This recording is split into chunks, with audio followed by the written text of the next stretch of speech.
me up to his community this summer, and we worked on a plan together for his community.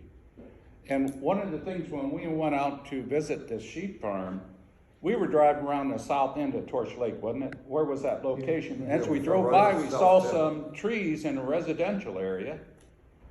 And so we eventually went back there, Melissa, and so forth, and it was oak wilt, right in the residential. It's much more widespread than what you think. And so it was a shocker, and actually an arborist had already been there and left some of the injection equipment, which was not good, in the tree. But it just shows you that there was already oak wilt. And if you just drive around in the summer and see wilted trees, there's a pretty good chance it could be oak wilt. So with that, I'll let you, because you help us find these locations. Well, right now, it's not widespread in Antrim County, and also there's not oak everywhere in Antrim County.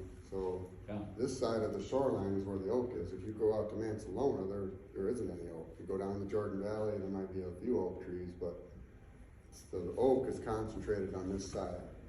So I've been here for 30 years, and I'm just starting to see oak wilt on a regular basis, and I have not seen that for 30 years.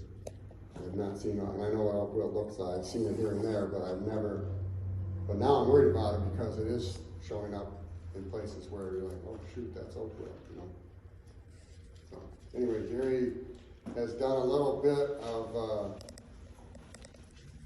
public, I don't know what you call it. He's put together a neighborhood group and trying to monitor the oak over on the other side of Torch. So I'll let him speak. I'll say a few things here. I don't know that there's anybody here that holds an oak in their heart better than I do. Number one, I bought a piece of property up here 15 years ago because it was nothing but red oaks. It's my favorite tree, and I do a lot of tree work where I'm from in Cincinnati. So I bought this piece of property, and there's oaks on both sides of me, up all along the lake. We're in a grove, we're in a stand of oak, and it's beautiful, and they're healthy, and it's wonderful. A couple years ago, I went to do some work on my house, and one of the contractors said, "I can't trim your tree for you." I'm like, "What do you mean you can't trim my tree? It's, you know, I'm gonna build a garage here, I need to."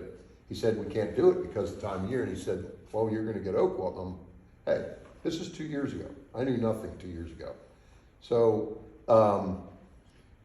as it turns out, I got a guy coming like in about a month to do it. Okay, I had to put it off because it wasn't the right time.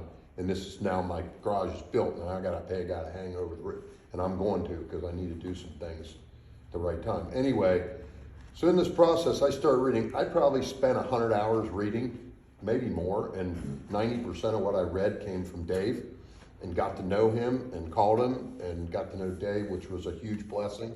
Number one. Number two, then I ended up talking to Mike, and I'm gonna say, Mike, I wish you had invited me to this before I spent the 100 hours reading. What I learned in 100 hours was right here. This is a wonderful, what I know, I think Dave would agree with me. This has been the pictures are great, Mike. I think the presentation was awesome. Really helpful, and you know, now that I have a better understanding of it, this is great. We got to do this more, Melissa. Well, we will, I assure you. Okay, and so where I can help with this thing is, and what they asked me to speak about is just that we have a stand of oaks. We're right south of the yacht club on Torch Lake. We have like 10 consecutive houses that have a lot of oaks, and my yard is like 80% red oak. And then it gets to be 70, 60, 50, but it doesn't matter. As long as if you got one if you got one within 150 feet, you're in the same stand. Because with that root grafting, it travels 100 to 150 feet on a bigger tree. It's gonna get to all those trees are gonna get affected. So we are a group, whether we wanna be or not, we are inevitably a group, all 10 houses. So what I did is I went to all the neighbors and I explained all this to them.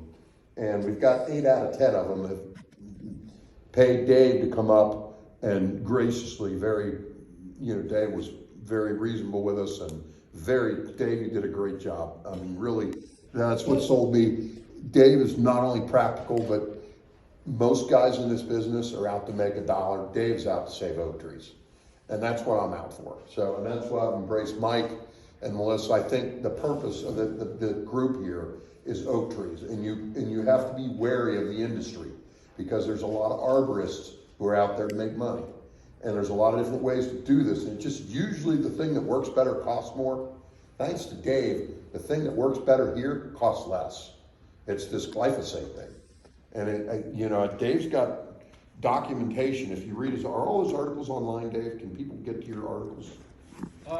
It's not as, they're probably haphazardly, but, We're gonna send out an email to everybody here with resources that Dave shared, Mike's got, we've got, so you'll get a follow-up email or some way we'll get more information to you.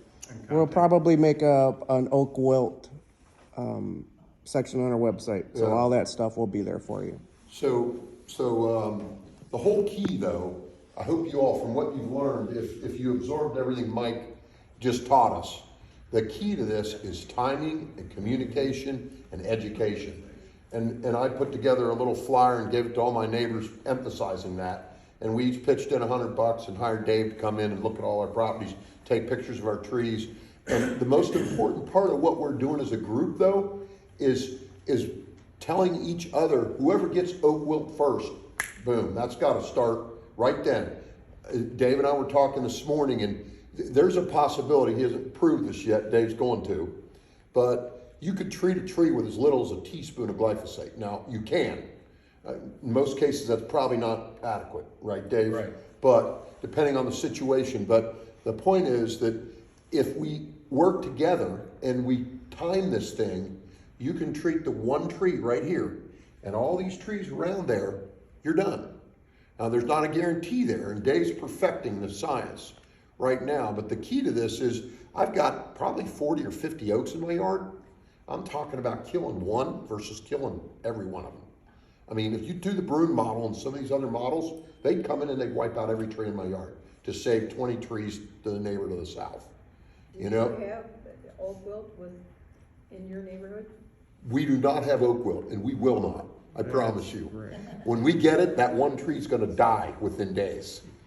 So I'm on top of it. I'm think about it. An oak tree like this is what, Dave? 100, 125 years old. Yeah. I mean, you're talking about 125 years of growth for every tree that's killed. To me, it's just. I think that Antrim County is lucky because not all the counties embrace this concept like Melissa and Mike have. So, and Mike has come up with I think Mike's even willing to maybe help people treat the trees themselves. I think if you're not real involved and you don't study this, I would recommend you use somebody professional, but beware of the professional people because some of them, they want to cut your trees down because they make more money cutting trees down. Okay? This treatment that Dave's come up with is very practical and very economical. And it's the whack-a-mole thing. I love it. I love the name, and everything about it makes sense. And I'd rather take my chances at losing 2 or 3 trees than coming out and just wiping out 15 to start.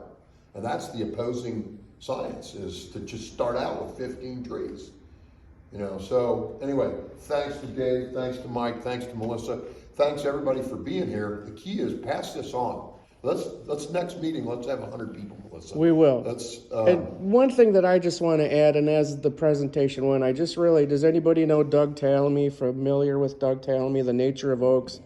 It's not just about having oak to make a new table, but a healthy oak tree will support hundreds of species, bugs, birds, butterflies, squirrels, everything. So, as a habitat saver, that's why I'm in the game. It's not that I don't like my oak table, but I'm with you guys. We have to get on this now. We have no time to wait. So let's get it. Everybody, pass get it it. on. That's Yep. the key. I just want to, some of you got my card.